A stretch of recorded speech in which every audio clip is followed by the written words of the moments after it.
चलिए मंगलाचरण करके प्रारंभ करते जी।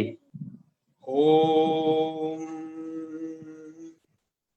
सदाशिव समारंभाम् अथ पाणिनीय मध्यमाम् अस्मदाचार्य पर्यन्तां वन्दे गुरु परंपरां वाक्यकारं वररुचिं भाष्यकारं पतंजलिं पाणिनिं सूत्रकारं च प्रणतोऽस्मि मुनित्रयम्। सर्वेभ्यो नमो नमः। अत्र भवतां सर्वेषां स्वागतम।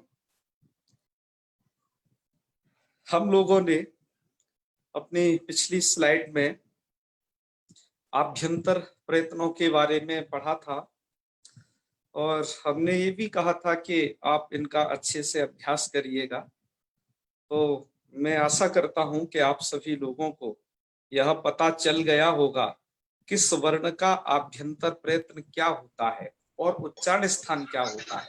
ये दोनों चीजें आप जान चुके हैं। आप लोगों में से ही कुछों ने चर्चा करेंगे थोड़ी देर में, जब हम थोड़ा बाह्य प्रयत्नों को पढ़ लेंगे। जब तक हम लोग सबसे पहले अब आभ्यंतर प्रयत्नों को जानते हैं, उसके बाद उन प्रश्नों को लेंगे। तो अब प्रारंभ होते हैं ये बाह्य यत्न। बाह्य यत्न आपको पता है होगा, यह वो यत्न होते हैं जो वर्णोत्पत्ति के पश्चात होने वाले यत्न हैं, जो कि 11 प्रकार के हैं। विवारः, संवारः, श्वासः, नादः, घोषः, अघोषो, यहाँ विसर्ग थोड़ा हटा देना, ये अघोषो के बाद, या फिर विसर्ग ओ हटा करके विसर्ग रख लेना तो ठीक हो जाएगा। फिर है अल्प प्राणः, अप्राणः, उदात्तः, अनुदात्तः, स्वरितश्चेति, स्वरित। तो इतने प्रकार के ये बाह्य यत्न हैं। अब जिसमें से बताया जा रहा है किसका बाह्य यत्न क्या होता है, तो आप बाह्य यत्न जानने की सबसे अच्छी विधा यह है कि आपको प्रत्याहार आने चाहिए। आपके माइंड में अ इ उण रील रिक सूत्र स्कैन होके रहने चाहिए कि आपको पता चल जाए कि किस प्रत्याहार में कौन सा सूत्र है, अर्थात किस सूत्र में कौन सा प्रत्याहार है, यह आपको पता चलना चाहिए जी। तो इसकी जानकारी की सबसे बढ़िया विधि यह है, आपको बाह्य यत्न याद करने का तरीका ये है कि आप 3 प्रत्याहारों को माइंड में लाइएगा, जिसमें से एक तो बनता है खर, दूसरा है हर्ष नाम का प्रत्याहार और तीसरा है ये अच नाम का प्रत्याहार। ये 3 प्रत्याहार आपके दिमाग में सबसे पहले फिट होने चाहिए। ये 3 प्रत्याहार वो है मित्रों जिसमें सभी अक्षर आ जाते हैं, कोई भी बचता नहीं है। जैसे मैं आपको उदाहरण के लिए बताऊं कि जैसे ये अच नाम का प्रत्याहार है, अच प्रत्याहार यहाँ से देखिएगा, इस अयुण के आ से चातक बनेगा, है ना, तो ये इतने वर्ण कवर करेगा। इसके बाद ये सेकंड है हस प्रत्याहार, ये ह से लेकर के जवगढ़ 10 के इस सातक बनेगा, यहां तक की वर्ण कवर करेगा। उसके बाद तीसरा है इसमें खर नाम का प्रत्याहार, जो कि खप छट तक के खा से लेकर के और सस सर के रात तक यहाँ तक कवर करेगा। और चूंकि मित्रों आपको पता है कि ये ह तो ऊपर आ ही चुका है, एक ह ये हाइब्रिड में यहाँ आ चुका है पहले से, तो इसको लेने की जरूरत नहीं, उससे उसको ऊपर के अनुसार हम प्रत्याहार आपको कवर करने हैं, जिसमें से है अच, हस और खर। इन्हीं 3 प्रत्याहारों को ये के सहायता से आप बहुत अच्छे तरीके से बाह्य प्रयत्नों को समझ पाएंगे। जैसे अब देखिए, इसमें आपको बताते हैं, जैसे आपने 3 प्रत्याहारों को दिमाग में रखा, अच, हर्ष और खर, उसी तरीके से आपको क्या करना है, यह जो 11 बाह्य प्रयत्न आपको बताए गए हैं, इसमें से आप 3-3 का जोड़ा बना लीजिए। सबसे पहले क्या करिएगा, 3-3 का जोड़ा बनाना है। तो वो कैसे बनाना है, तो देखो खरो विवारा श्वासा अघोषाश्च ये लिखा है। तो मतलब आपको याद कर लेना है, खरो विवारा श्वासा अघोषाश्च, खरो विवारा श्वासा अघोषाश्च। तो इस खर के पास कौन कौन से छटके आ गए, ये विवार आ गया, विवार के बाद ये श्वास आ गया, श्वास के बाद यह आ गया आपका अघोष। तो ये 3 इसके पास आ गए छटके, खरो विवारा श्वासा अघोषाश्च। अब हस के पास आप आइए, हस के पास लिखा है संवारा नादा घोषाश्च, हसः संवारा नादा घोषाश्च। अर्थात हस प्रत्याहार में आने वाले वर्णों का जो बाह्य प्रयत्न है वह संवार नाद घोष होता है। संवार में आप इसमें से छाटिए, संवार एरा, नाद एरा और घोष एरा। तो संवार नाद घोष इतने सारे आपने कंप्लीट कर लिए, ऊपर वाली रो पूरी। इसके बाद है अच प्रत्याहार में आने वालों का। यह पंक्ति आप लोगों को पता है ग्रंथ में नहीं लिखी है, आपकी लघु सिद्धांत कौमुदी में नहीं लिखी है यह च उदात्त अनुदात्त स्वरित, किंतु यह इनका होता है, इसलिए हमने ये पंक्ति आप लोगों की सुविधा के लिए यहाँ जोड़ दी है। तो अचः उदात्त अनुदात्त स्वरिताश्च, अच के उदात्त अनुदात्त और स्वरित होते हैं। उदात्त का मतलब आप इसे यहाँ टिक करिए, अनुदात्त का मतलब ये और स्वरित का मतलब ये। अब इसमें से बचे जो ये 2 हैं अल्प प्राण महाप्राण, इनकी चर्चा हम थोड़ी देर में करेंगे। इनका विभाजन कुछ थोड़ा दूसरे तरीके से है। इस 7 और 8 नंबर पर जो अल्प प्राण महाप्राण है इनका विभाजन थोड़ा दूसरे तरीके से है, अतः इनकी हम चर्चा बाद में करेंगे। अब आइए हम जानते हैं ऐसे किस किस वर्ण का क्या क्या है इसमें। जैसे अब आपको क्या है, जैसे खरो विवारा श्वासा घोषाश्च, अब खर प्रत्याहार में आने वाले वर्ण यहाँ से शुरू होते हैं, खप छठते सस्तर तक यहाँ तक खर बनेगा। मैं आपको किसी भी वर्ण का इनमें से पूछ दूं, खर प्रत्याहार में आने वाले वर्णों का, जैसे मैं किसी भी वर्ण का पूछूं तो आपके माइंड में 3 प्रत्याहार क्लिक होने चाहिए, अच हस खर। अर्थात आपको मेरे द्वारा पूछे जाने पर इस वर्ण का कौन सा बाह्य प्रयत्न है, आप सबसे पहले क्या करिएगा, वह दिमाग दौड़ाइए कि यह 3 प्रत्याहारों में से किसके अंदर आएगा। ये खर के अंदर आएगा, हस के अंदर आएगा, या फिर अच के अंदर आएगा।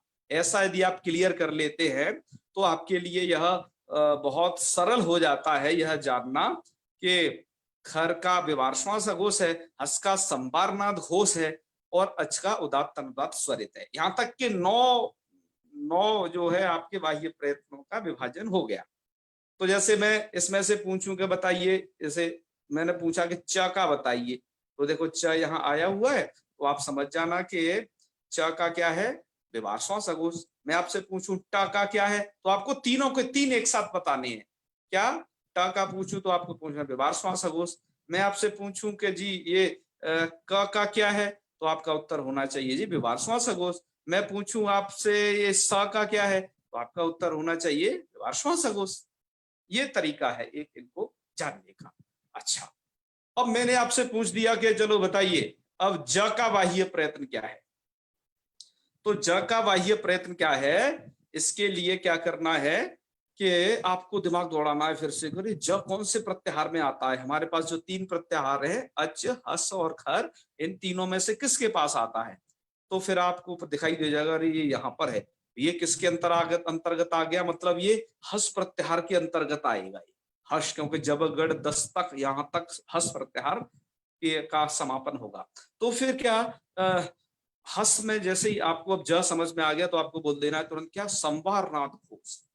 क्या बोल देना है इसको, संवार नाद घोष।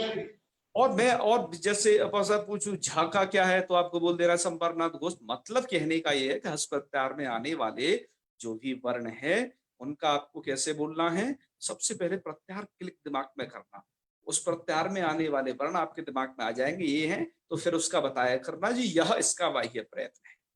अब हमने 2 की चर्चा कर ली। अच के लिए जानना बहुत सरल, अच का होता है उदात्त अनुदात्त स्वरित, और यह आपका अच प्रत्याहार इस वाली रो में है पूरी में। तो यहाँ तक आप इसमें से अ ई उ मतलब किसी भी स्वर वर्ण का पूछ लें, किसी भी स्वर वर्ण का यदि बाह्य प्रयत्न होगा तो वो होगा उदात्त अनुदात्त स्वरित। मित्रों आपको जानकारी के लिए बता दें, उदात्त अनुदात स्वरित वहां पर ये वर्णों के धर्म में भी आ चुका है पीछे, उदात्त अनुदात स्वरित संज्ञक जो है, पर यह बाह्य प्रयत्न भी होता है, वो बाह्य यत्न भी होता है, अतः यहाँ पर ये रखा गया है। ठीक है ना। हाँ, अब हमने यह 9 हमने समझ लिए अभी तक। अब जो बच गए हैं वो है अल्प प्राण महाप्राण। मित्रों ये अल्प प्राण महाप्राण भी बाह्य यत्नों के ही भेद हैं, पर इनका थोड़ा विभाजन दूसरे तरीके से होता है। शुरुआत वाले जो 9 है उनका विभाजन तो ये माहेश्वर जो सूत्र हैं आपके, ये 14 सूत्र, इनको दिमाग में रखे हो जाता है। पर आपका जो ये अन्य बाह्य प्रयत्न अब जो 2 बचे अल्प प्राण और महाप्राण, इनके विभाजन के लिए आपको क्या करना है, यह समझना होगा। इसमें क्या लिखा है, वर्गाणाम प्रथम तृतीय पंचमाः यणश्च अल्प प्राणाः। इस पंक्ति का यह मतलब होता है कि वर्गाणाम वर्गों के प्रथम अर्थात प्रथम वर्ण, ये तृतीय ये वाली रो, और पंचमा ये वाली रो। समझ गए ना, आप संख्या डलियों ने देख लेना। वर्गों के प्रथम तृतीय और पंचम और यण आपके इधर लिखे हुए हैं, ये रहे, इतने सारे होते हैं अल्प प्राण। क्या करना है, वर्गों के प्रथम तृतीय पंचम और यण, ये क्या होंगे, ये होंगे अल्प प्राण, और यण अल्प प्राण होंगे। तो इनके विभाजन का तरीका आप समझ लीजिएगा। वर्गों का प्रथम मतलब ये क च ट त प, तृतीय ग ज ड द ब, और पंचम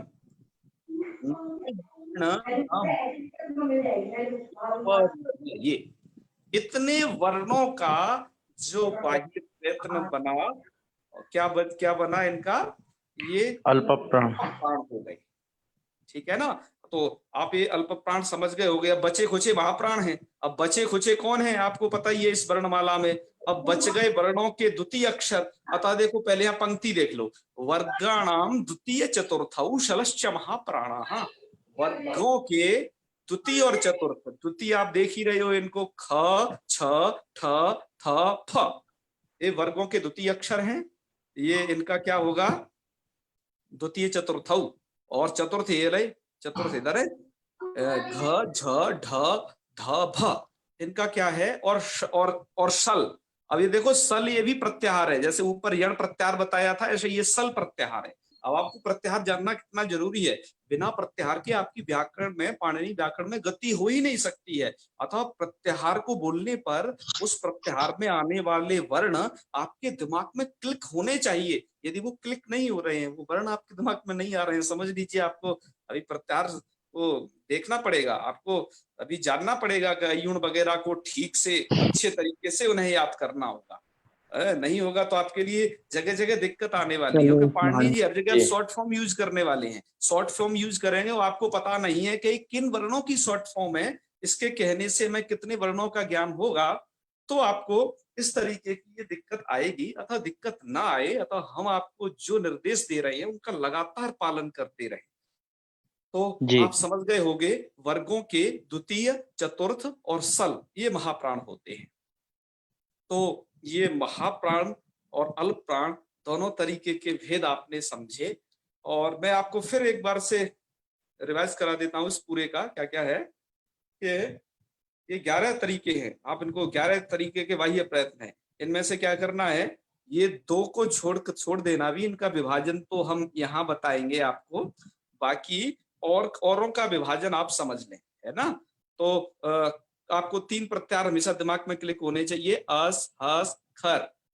यदि खर प्रत्याहार में कोई वर्ण आ रहा है तो उसका विवार श्वास अघोष होना चाहिए। तो विवार और श्वास इधर है और अघोष इधर है। ओके, ये आपको क्लियर हो गया होगा, विवार श्वास अघोष। थोड़ा सी पंक्ति को याद कर लें, जबकि आपको पूछा जाए तो आप बता दें, हाँ जी, खरो विवारा श्वास अघोषाश्च, खरो विवारा श्वास अघोषाश्च, है ना, आपको आप जल्दी से बता पाए।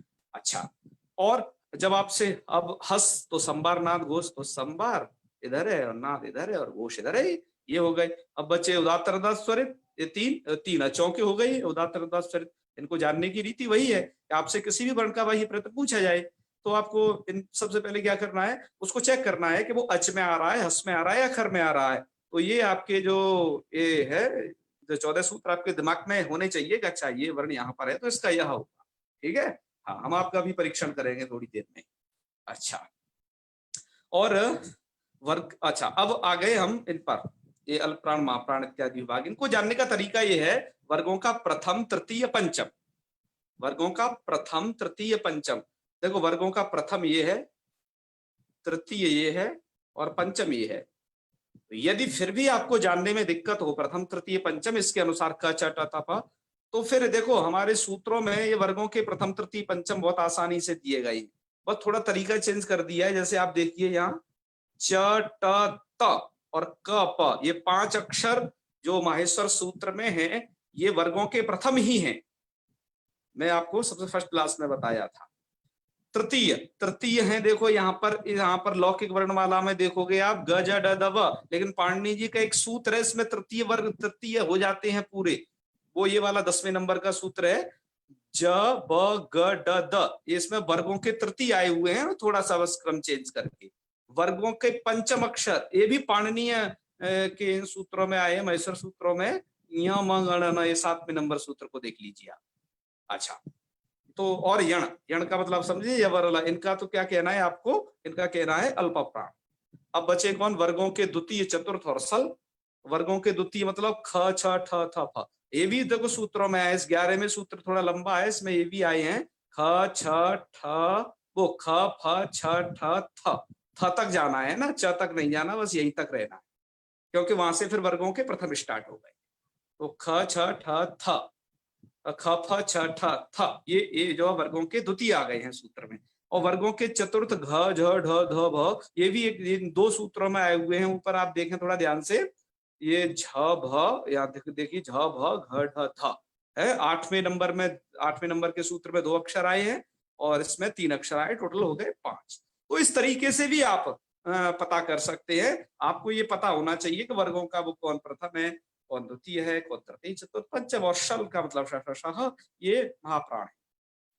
तो आप अब कुछ समझ गए होंगे इस तरीके से। अब मैं चाहता हूं कि आप लोगों को इनका कुछ एक ये भी बता दिया जाए कि ये अल्प प्राण, महाप्राण और ये विवार, श्वास, अघोष जानने का एक तरीका हमने आपके सामने प्रस्तुत किया, और एक दूसरा भी तरीका है, उस तरीके से भी आप जान सकते हैं। हस प्रत्यार में हा वर्ण आएगा, ठीक है ना, हाँ हाँ। अच्छा, अब इनको देखो जानने का तरीका क्या है, एक और तरीका, ये तो आपने जान ही लिया जो आपको दिखाया गया। इनको जानने का तरीका एक और है, आपके दिमाग में सबसे पहले माहेश्वर सूत्र एकदम 14 के 14 सूत्र फिट होने चाहिए, ये हमने बताया था। जैसे हमने आपसे किसी वर्ण का पूछा, देखो इसको बताने की रीति क्या है। जैसे हम पूछेंगे आपसे, बताइए क का उच्चारण स्थान क्या है, तो आपका उच्चारण स्थान पर सबसे पहले जवाब होगा क का उच्चारण स्थान है कंठ। अच्छा, उसके बाद हम आपसे पूछेंगे कि क का आभ्यंतर प्रयत्न क्या है। आभ्यंतर प्रयत्नों को जानने की रीति हमने आपको बताई है पिछली कक्षा में। तो क का आभ्यंतर प्रयत्न है स्पृष्ट। अच्छा, उसके बाद हम आपसे पूछेंगे कि क का बाह्य प्रयत्न क्या है। देखो कैसे सीढ़ी दर सीढ़ी आपसे यहाँ पूछा जाएगा। तो क का बाह्य प्रयत्न आपको बताना है कि सबसे पहले क को क्लिक करना है। अच्छा, कहाँ आ रहा है, अच में आ रहा है या हस में आ रहा है या खर में आ रहा है। तो आपने देखा कि तो नीचे देखा क प य, ये नीचे यहाँ आया हुआ है, मतलब ये खर प्रत्याहार के बीच में आ जाएगा। तो आपने समझ लिया कि ये खर है। खर होने से क्या होगा, इसका विवार, श्वास और अघोष, और अघोष होगा। यस, तो आप समझ गए कि विवार, श्वास, अघोष, यहाँ तक ये बाह्य प्रयत्न। बाह्य प्रयत्नों में एक और बचा, बाह्य प्रयत्नों में बचा है अल्पप्राण और महाप्राण। अब क क्या है, अल्पप्राण महाप्राण की जो विभाजन की रीति है वो आपके सामने बताई दी थी, वर्गाणाम प्रथम तृतीय पंचमा। तो आपने देखा क, ये तो वर्गों के पहले में ही आ रहा है, तो आप समझ जाएंगे कि वर्गों के पहले में आने से ये क का अल्पप्राण होगा। तो आपने क्या क्या बता दिया, आपने क का उच्चारण स्थान, आभ्यंतर प्रयत्न और बाह्य प्रयत्न, ठीक है ना। बाह्य प्रयत्न 2 तरीके, वही जो है अल्पप्राण भी उसमें बता दिया है आपने, और वो 3 जो है विवार, श्वास, अघोष भी बता दिया है ये। अच्छा, आपको एक जरूरी बात और बता दें, फिर कुछ एक बात और बताएंगे। यह जरूरी बात यह है मित्रों, यह सब प्रपंच क्यों बताया जा रहा है आपको, आभ्यंतर प्रयत्न का, बाह्य प्रयत्न का। यह प्रपंच बताने का मतलब एक सीधा साधा है कि आप जो तुल्यास प्रयत्नम सवर्णम नाम का सूत्र जो पढ़ रहे हो, वह सूत्र सवर्ण संज्ञा करता है। सवर्ण संज्ञा में उसके पास कंडीशन क्या है, सवर्ण संज्ञा में उसे क्या चाहिए कि जिन वर्णों का उच्चारण स्थान और आभ्यंतर प्रयत्न ये दोनों तुल्य होगा। तुल्य मतलब जिन दो वर्णों का आभ्यंतर प्रयत्न और उच्चारण स्थान एक होगा, उन्हीं की वो सवर्ण संज्ञा करेगा। तो इसलिए देखो, आपको पहले उच्चारण स्थान बताए, फिर आभ्यंतर प्रयत्न बताए। ठीक है, जैसे देखो किस वर्ण का उच्चारण स्थान होने से उनका और सवर्ण संज्ञा होगी, तो आप जैसे समझ लीजिए, एक वर्ण है आपका, चलो ई से देते हैं, आ की बजाय। यहाँ एक वर्ण है आपका ई और दूसरा है आपका ई। ध्यान दीजिए, अब यहाँ पर क्या है कि अब देखना है इनकी सवर्ण संज्ञा है या नहीं। सवर्ण संज्ञा किस कंडीशन पे होगी, जिनका उच्चारण स्थान और आभ्यंतर प्रयत्न यह हो एक एक होना चाहिए। तो ई का उच्चारण स्थान क्या है, तालु है। ठीक है, ठीक है, इसका है तालु। इस वाले का क्या है, इसका भी तालु है। इनका उच्चारण स्थान एक हो गया। अच्छा जी, और इनका आभ्यंतर प्रयत्न भी क्या एक है, तो हम देखेंगे इसका है आभ्यंतर प्रयत्न विपरीत, और इसी का भी क्या है विपरीत। इसका मतलब हमने दोनों चीज कंप्लीट कर ली, उच्चारण स्थान एंड आभ्यंतर प्रयत्न, ये दोनों मैच कर रहे हैं, मैचिंग हो गई कुंडली इनकी। तो इससे क्या होगा, इन दोनों की सवर्ण संज्ञा हो जाएगी। ठीक है ना, तो सवर्ण संज्ञा का मतलब अब ये सवर्णी है ना, इनको सवर्ण कहा जा सकता है। तो यह एक तरीका था, ये तरीका आप याद रखिएगा कि सवर्णे दीर्घ जैसे सूत्र आएंगे वह सवर्ण की जरूरत पड़ेगी। सवर्ण संज्ञा कहाँ नहीं होगी वो भी आपको बताएं, ये वहां ही जहाँ सवर्ण संज्ञा होगी। अब आपको कुछ स्थल एक ऐसा बताते हैं जहां सवर्ण संज्ञा नहीं होनी होगी। जैसे क्या हो, जिसका उच्चारण स्थान तो मैच कर रहा हो लेकिन आभ्यंतर प्रयत्न मैच नहीं करेगा, तो सवर्ण संज्ञा होगी या नहीं होगी। दोनों चीज मैच करनी चाहिए, उच्चारण स्थान भी और आभ्यंतर प्रयत्न। यह देखते हैं, जैसे देखिए अब ले लीजिए ई, ठीक है ना जी, और प्लस या, ध्यान दीजिए उच्चारण स्थान तालु है, ठीक है, या का उच्चारण स्थान तालु है, मतलब उच्चारण स्थान तो मिल गया। अब आइए इनके आभ्यंतर प्रयत्न पर। आभ्यंतर प्रयत्न पर क्या करना है आपको, ई का क्या है विपरीत, विपरीत, और यकार का क्या है ईषद स्पृष्ट। ईषद स्पृष्ट है ना जी, हाँ जी, ईषद स्पृष्ट। अब बताइए इनका आभ्यंतर प्रयत्न नहीं मिला ना, नहीं मिला, कुंडली नहीं मिली, शादी ना होगी, सवर्ण संज्ञा नहीं होगी इनकी, समझ लेना, पूरी सब चीज मैच करनी चाहिए, 36 के 36 गुण। तो कैंसल, ठीक है, आप ये ऐसे समझिएगा सवर्ण संज्ञा की उपयोगिता। चलो खैर ये तो आप समझ गए होगी। अब सबसे बड़ी बात यह है कि माना देखो आपको उच्चारण स्थान की जरूरत है आपको, और आभ्यंतर प्रयत्न वगैरह जानने की जरूरत है, क्योंकि सवर्ण संज्ञा में दोनों का यूज है। बाह्य प्रयत्न का क्या यूज है जी, बाह्य प्रयत्न का तो यूज सवर्ण संज्ञा में नहीं है, ध्यान रखना। तो फिर क्यों इतने गिनवाए जा रहे थे, अभी हमने बताए ये क्यों गिनवाए जा रहे हैं, तो आप ये जानिएगा। संधि प्रकरण में कहीं कहीं क्या होता है कि जब किन्हीं वर्णों का आभ्यंतर प्रयत्न मिलाने पर भी और उच्चारण स्थान मिलाने पर भी काम नहीं बनता है, ठीक है, तो तब वहां पर क्या किया जाता है, और ज्यादा सवर्णता जाननी होगी गहराई में उतर के, तो वहां पर जरूरत पड़ती है बाह्य प्रयत्न। यह जो बाह्य प्रयत्नों की कैसे कहां जरूरत ज्यादा पड़ती है, यह आपको हल संधि में आपके आएगी आगे, वहां स्पष्ट हो जाएगा। पर आप जो बाह्य प्रयत्नों का विभाजन है इसे माइंड में जरूर रखना। तो आप इसके बाद समझ गए होंगे कि ये इनका हो जाएगा जी। अब आपको वो वार्तिक बताएं।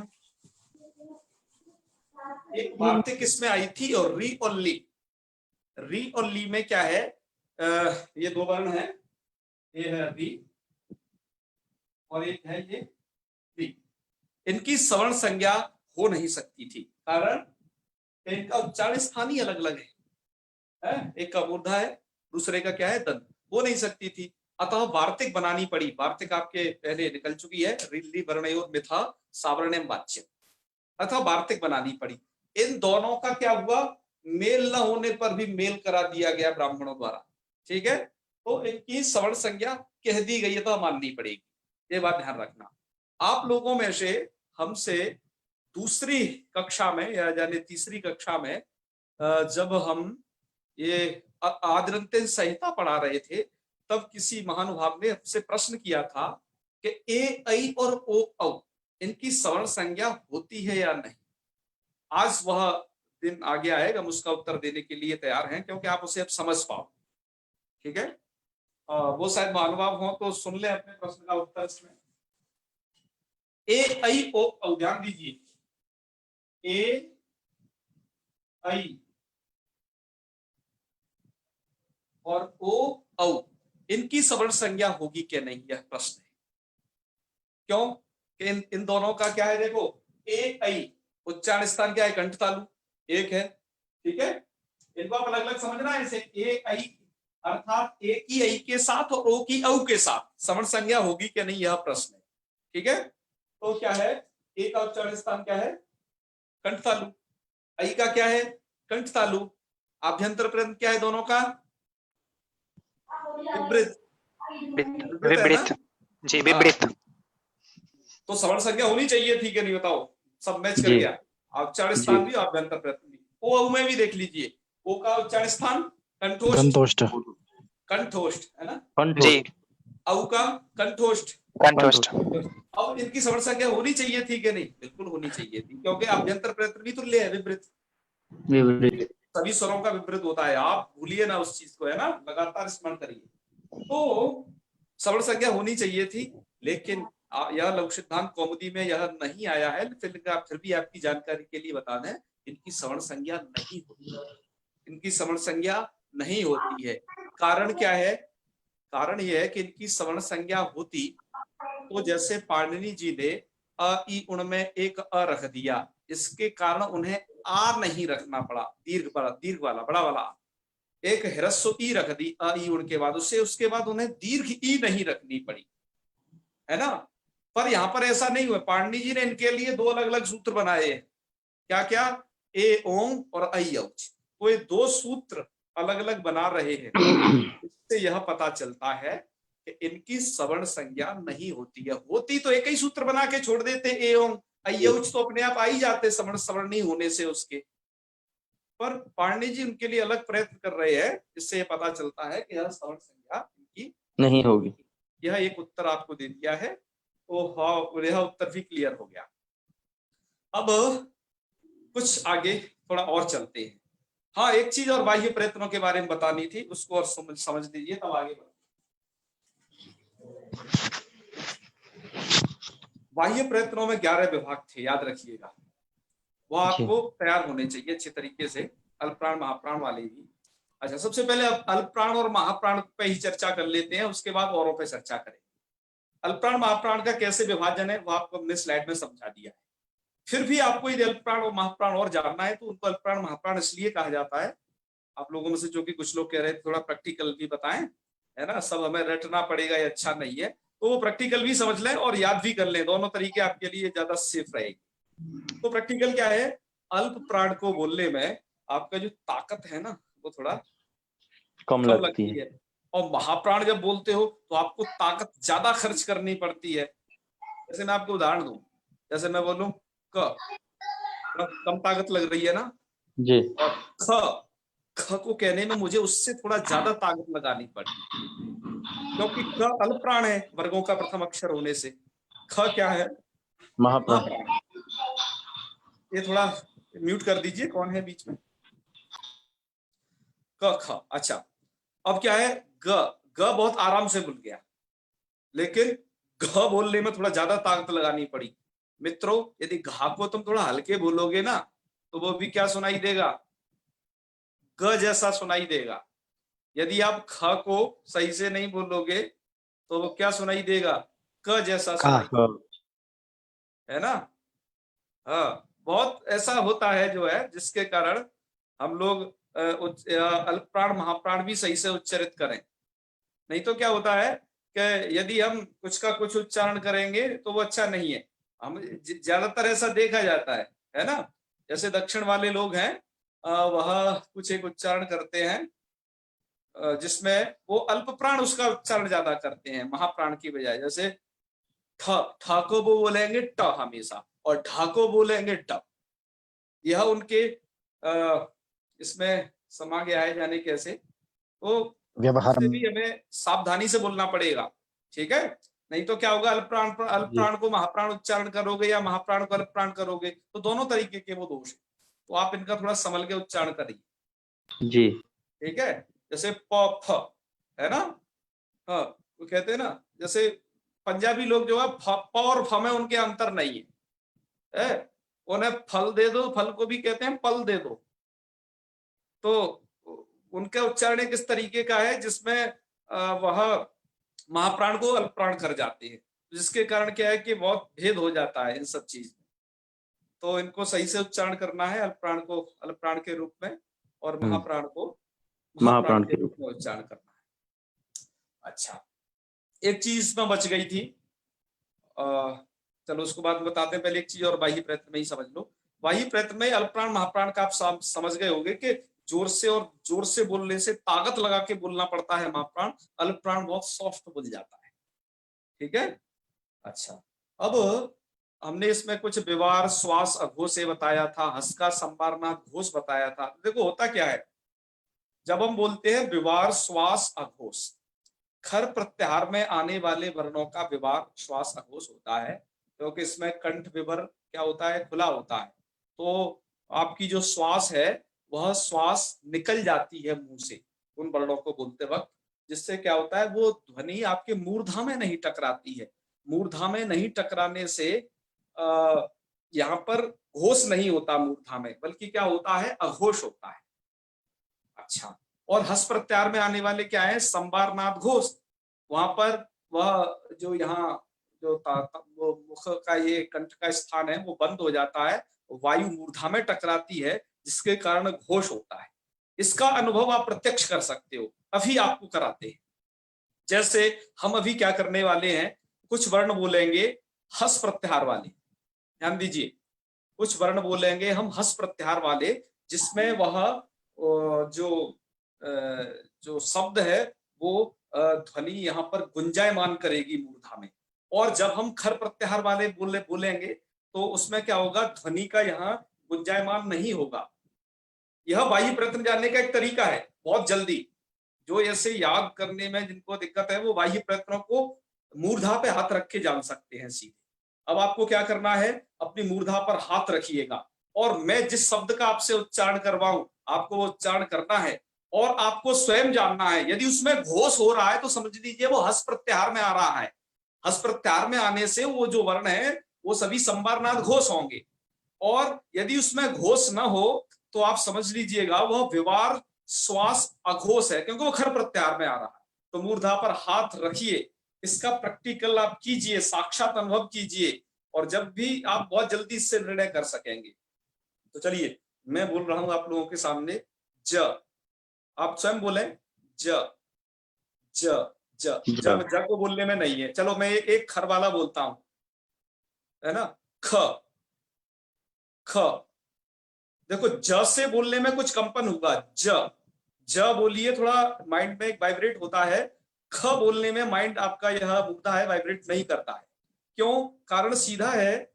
आप दोनों को बोल रही है कभी, और एक दो और बुलवाते हैं। कारण सीधा है कि हस प्रत्याहार में आने वाला जो वर्ण है वह आपका अघोष है। खरो विवारा श्वासा अघोषास, वो खर खर में आने वाला विवार श्वास अघोष वाला है, और हस वाला संवारनाथ घोष वाला है, ठीक है। तो हम जब बोल रहे हैं ख, इसमें घोष आपके माइंड में नहीं हो रहा है, घोष मतलब गुंजायमान नहीं हो रहा है आपका। आप सबको बोल लीजिए, देखो ख फ छ ठ थ, इनमें नहीं होगा ख फ छ ठ थ। अब मैं ऊपर वाले बोलता हूं, ज ब ग ड द, जो कि हस प्रत्याहार में आ रहे हैं। आप इन्हें बोल के स्वयं देखिए, यह होगा, बिल्कुल होगा।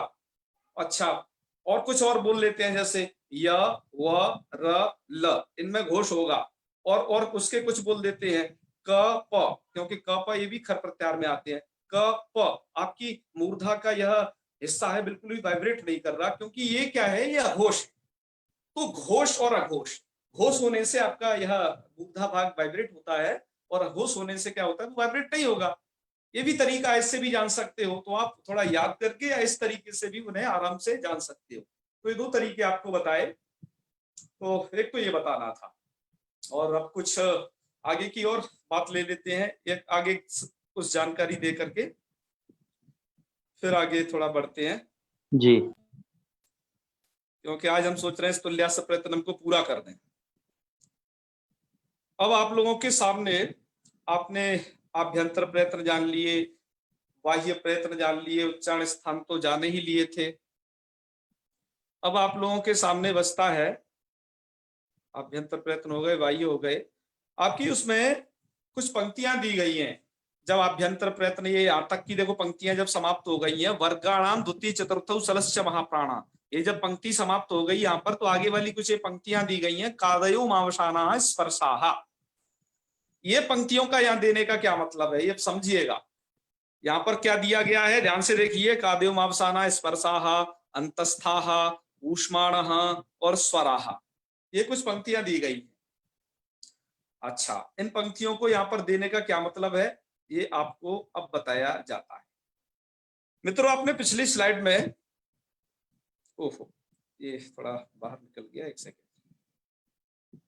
आपने पिछले उसमें जब आपको पढ़ाया था, जब आभ्यंतर प्रयत्न बताए थे, तो वहां पर आपने कुछ चीज को समझा होगा, ये कि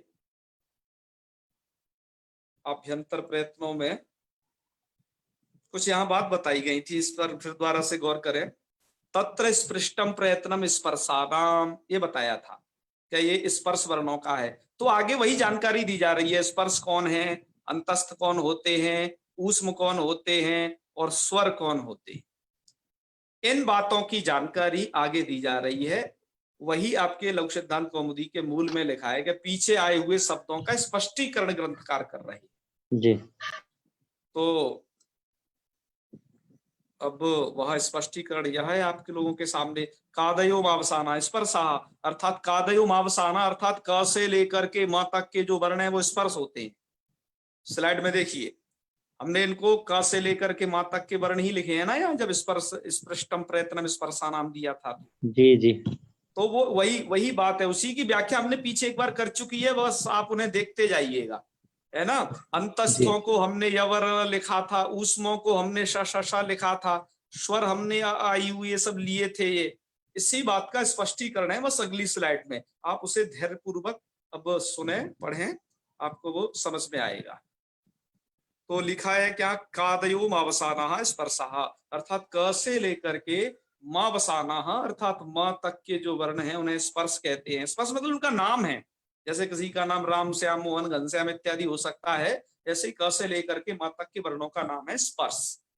यणो अंतस्था, यणों को अंतस्थ कहते हैं। शलह ऊष्माणः, सलों का नाम है ऊष्म। अचों को कहते हैं स्वर, अचों को क्या कहते हैं, स्वर। अच्छा, स्वर। अब इतनी बात बता करके, अब कुछ वर्ण ऐसे भी हैं जो आपकी वर्ण इसमें आते नहीं हैं, कुछ वर्ण आपके इसमें नहीं आते हैं, क्या बोलते हैं, यहाँ आपका जो वर्ण समाम्नाय है ना, इसमें कुछ वर्ण नहीं आते हैं। ऐसे वर्णों को बोला जाता है अयोगवाह। हमसे पिछले लोग कुछ सवाल कर रहे थे, अयोगवाह बताइए, हमने सोचा आगे बताएंगे उसको यहाँ पर, क्योंकि ग्रंथ में मूल में बताया गया है। यहाँ पर आप अपनी लघु सिद्धांत कौमुदी देखेंगे, उसमें लिखा गया है वही सब पंक्ति जो भी हमने पढ़ी थी।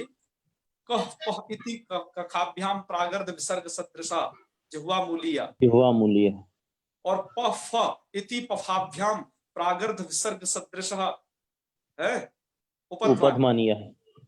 और हमने ये भी बताया था कि जिह्वा मूली उपध्मानीय क्या चीज होते हैं उसकी जानकारी आगे देंगे, क्योंकि उच्चारण स्थानों में आया था ना कि जिह्वा मूली का उच्चारण स्थान जिह्वा का मूल भाग है और उपध्मानीय का उच्चारण स्थान क्या है, ओष्ठ है, उपध्मानीय नाम ओष्ठ। तो ये जिह्वा मूली उपध्मानीय होते क्या है उसकी जानकारी यह दी गई है यहाँ पर, ठीक है ना।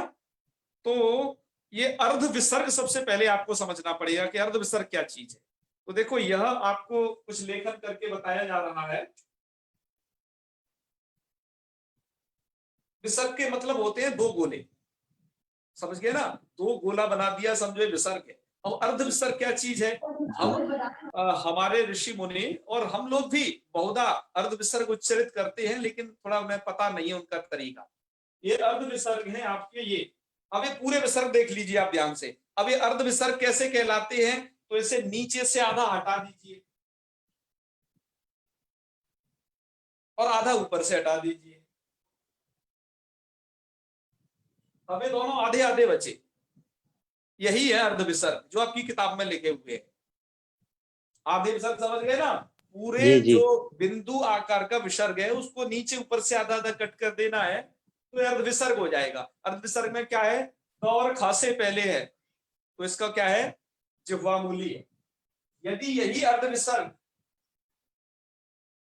क यहां लगा हो क से पहले या फिर ख से पहले लगा हो तब मित्रों इनका नाम हो जाता है जिह्वा मूलीय। जिह्वा मूलीय। जिह्वा मूलीय नाम है उनका, ठीक है, आप उस नाम से डरना नहीं, क्योंकि जिह्वा के मूल भाग से उच्चारित होते हैं इसलिए ऐसी कंडीशन पर है।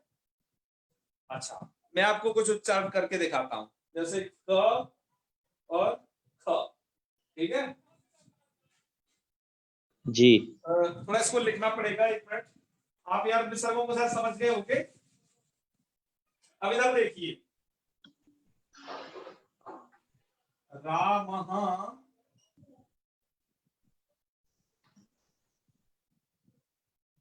कूर्दति। मैंने आपको कहा है विसर्गों को अर्ध विसर्ग लिखने की जो परंपरा है वह क और ख से पहले लिख सकते हो फर्स्ट पोजीशन, या प और फ से पहले लिख सकते हो। ये दो तरीके हैं, आप उन्हें अर्ध विसर्ग लिखिए तो ज्यादा अच्छा है।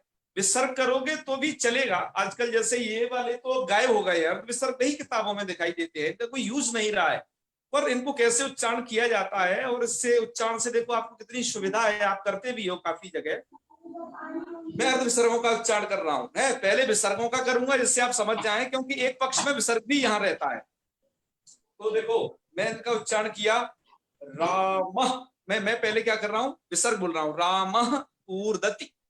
रामः कूर्दति। कूर्दति शायद ये आत्मनेपदी होता है, कूर्दते कर देंगे, कूर्दते, ये आत्मनेपदी धातु है, रामः कूर्दते। अच्छा ये मैंने विसर्ग उच्चारण किया है, रामः कूर्दते। अब मुझे क्या करना है, इसको क से पहले लगाए तो जिह्वा मूली में करना है। तो देखो कैसे करना है, रामः, रामः कूर्दते, हकार नहीं बोला, रामः कूर्दते, रामः कूर्दते सीधा। एक तो है रामः कूर्दते, दूसरा रामः कूर्दते।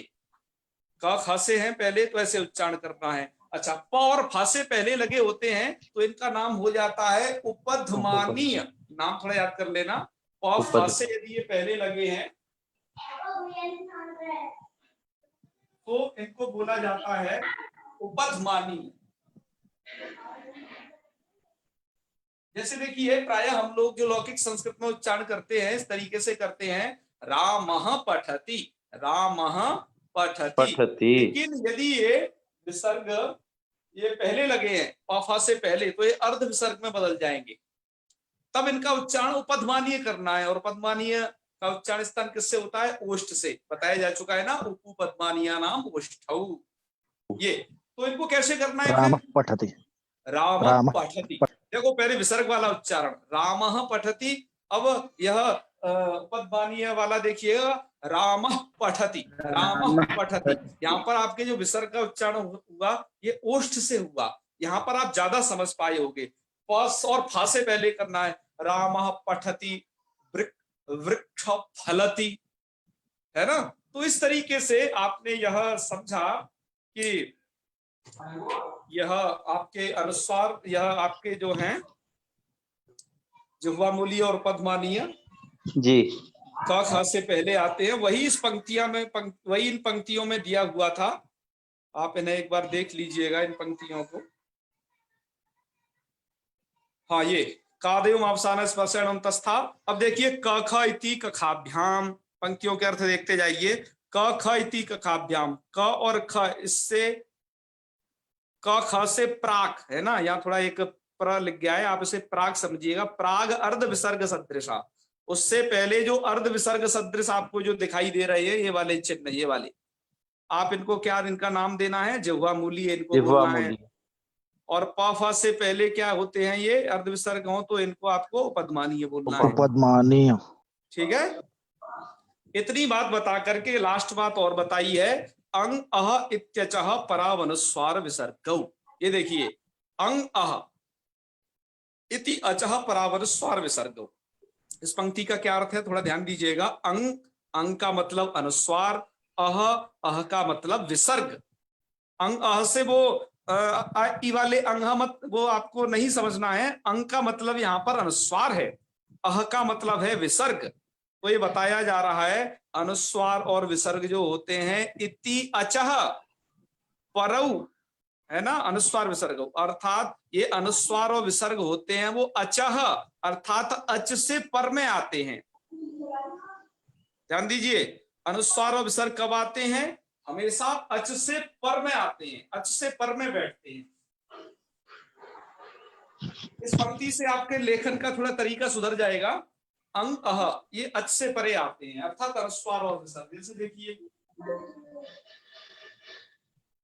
रामम अनुस्वार आ गया, राम, ये अच से परे कैसे आया ये ध्यान दीजिए। अच क्या है? म में अ है, म में क्या है? अ, अतः इसके बाद ये अनुस्वार लग गया है।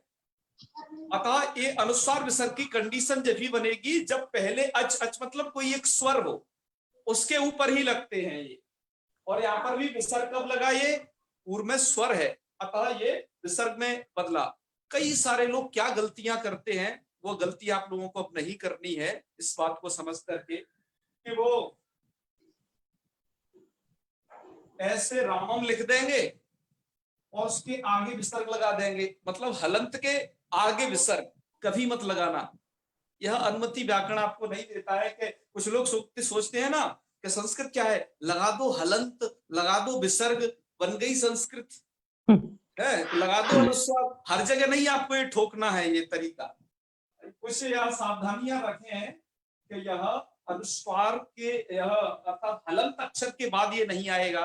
अच्छा, पहली चीज, और इसके ऊपर कोई विसर्ग भी नहीं आएगा जी, कि आप ऐसा भी कर सकते हैं, नहीं, ये दोनों चीज गलत है। तो आज यह तुल्यास प्रयत्नम सवर्णम पूरा हुआ। आप लोगों के बहुत सारे मैसेज आए थे, बहुत लोगों ने मेधा से थिया बिहार से, वो ग्वालियर से, और वैष्णवी ने बिहार से, और भी हमारे एक हैं उन्होंने, तो बहुत सारे लगभग 37 क्वेश्चन संज्ञा प्रकरण से अब तक यहाँ तक बना के दे दिए हैं। आज हम प्रश्नों को नहीं ले पाए क्योंकि समय हो गया, आज विषय बहुत अधिक पढ़ाना था। तो अब हम आज के प्रश्नोत्तर भी अब कल ही लेते हैं, कल शुरुआत में ही लेंगे क्योंकि आज समय हो चुका है। आप लोग इस सभी को मनन करिएगा, चिंतन करिएगा, अपने लोगों के साथ में डिस्कशन करिएगा जहां पर दिक्कत हो, और हम कल फिर आचार्य जी उपस्थित होंगे। हाँ, प्रियंका एक जैन प्रश्न जी ले कल, सकते हैं, चलो ये प्रियंका जैन चलिए जी प्रियंका बोल रही जैन हैं जी तो बोलिए। हाँ, एक प्रश्न ले लेते हैं, चलिए। नमो नमः महोदय। जी नमो नमः। सर मेरा कोई प्रश्न नहीं है, मेरी एक रिक्वेस्ट है। जी जी बताइए। एक्चुअली क्या है कि आप मतलब जो पढ़ा रहे हो बहुत अच्छा पढ़ा रहे हो, पर जैसे हम लोग एक दिन में जो तैयार, क्योंकि हम लोग बिल्कुल नए स्टूडेंट हैं, हमें कुछ भी नहीं आता। अच्छा। तो जो लर्न करने के लिए थोड़ा सा समय, जैसे अब आपने आज का जो कराया है, तो हमें कम से कम थोड़ा टाइम तो लगेगा उसको समझने में, तब तक कुछ और हमें कल नया मिल जाता है। तो थोड़ा सा ये है कि थोड़ा सा स्लो। आचार्य जी एक काम करेंगे ना, हम कल ऐसा है ना, कल हम आपके बहुत सारे प्रश्नों को यहाँ लेने वाले हैं, जैसा मैंने आपको बोला हुआ है। कल हम क्वेश्चन आंसर कुछ करते हैं, फिर आचार्य आगे जी की जानकारी आगे करेंगे। और भी आपको देखो ज्यादा लर्न करना है तो आपके पास अच्छा तरीका है, वीडियो को बार बार देखें, सभी वीडियो रिकॉर्ड हो रही है और आपको अच्छा रहेगा। यार हर बात को बारीकी से समझ पाएंगे, नहीं समझ में आएगा प्रश्न आंसर करिए। मैं केवल यहाँ पर ही नहीं, आपका फेसबुक पर, व्हाट्सएप पर हमेशा उपलब्ध हूँ आप लोगों के लिए, वहां पर प्रश्न कर सकते हैं। जी एक काम और महोदय कर सकते हैं आचार्य जी, जी जी ये जैसे हमारा ये संज्ञा प्रकरण समाप्त होने वाला है ना, हाँ हाँ तो उसके बाद हम एक टेस्ट रखेंगे, हमने कहा ही था। हाँ, हम ठीक उसके हो लिए 2 जाएगा। या 3 दिन का गैप रख देंगे, तो 3 दिन के बाद सीधे लेंगे, तो 3 दिन में देख पूरा लेंगे संज्ञा कैसी क्या प्रकरण कोई लोग एक बार कंडीशन फिर कर बनती लेंगे। है। बिल्कुल बिल्कुल, हाँ जैसी कंडीशन बनेगी वैसा करेंगे। वैसे हाँ, हमारे वो काफी अध्येता इसमें बहुत अच्छे हैं, जो पहले से जानते हैं कुछ जो है, तो वो लोग अच्छे प्रश्न करते हैं, हमें बहुत अच्छा लगता है। वो थोड़ा स्लो लर्नर वाला हिसाब है ना, अभी नए नए लोग हैं, तो कोई नहीं, उसको देख लेंगे। बिल्कुल, मैं आपको बहुत जी स्लो जी पढ़ा रहा हूँ, बाकी में समझिएगा, मैं संज्ञा प्रकरण को मात्र 3 दिन में पढ़ा के खत्म कर देता हूँ। पर मुझे जी। आज यह लगभग आज 13वां 14वां व्याख्यान है, आप लोगों के लिए ही तो है ना ये, इसलिए थोड़ा सरल किया गया, हर एक चीज को इसका बारीकी से शुरू से इसकी एक समझाया। परीक्षा लेनी पड़ेगी। परीक्षा तो हो पूछेंगे। जाएगी, कोई दिक्कत नहीं। चलिए अमन तो कुमार अभी जी बिहार, नहीं सर कल रखते हैं लेंगे फिर, अमर जी, अमर जी कल लेते हैं। कल लेते हैं, कल बिल्कुल, कल प्रारंभ से ही प्रश्न लेंगे आप सभी के, और हमें ओके भेजे सर, हुए हैं आप ठीक है, लोगों में से, धन्यवाद उनको भी कल दिखाएंगे यहाँ पर, कल आप लोगों से पूछेंगे। जी। ठीक है, चलिए तो शांति मंत्र कर लिया जाए। ओम सर्वे भवन्तु सुखिनः, सर्वे सन्तु निरामयाः, सर्वे भद्राणि पश्यन्तु, मा कश्चित् कश्चित् दुःखभाग् भवेत्। दुःखभाग् ओम भवेत्। शांतिः शांतिः शांतिः। सर्वेभ्यो नमो नमः। शुभ रात्रि। शुभ रात्रि।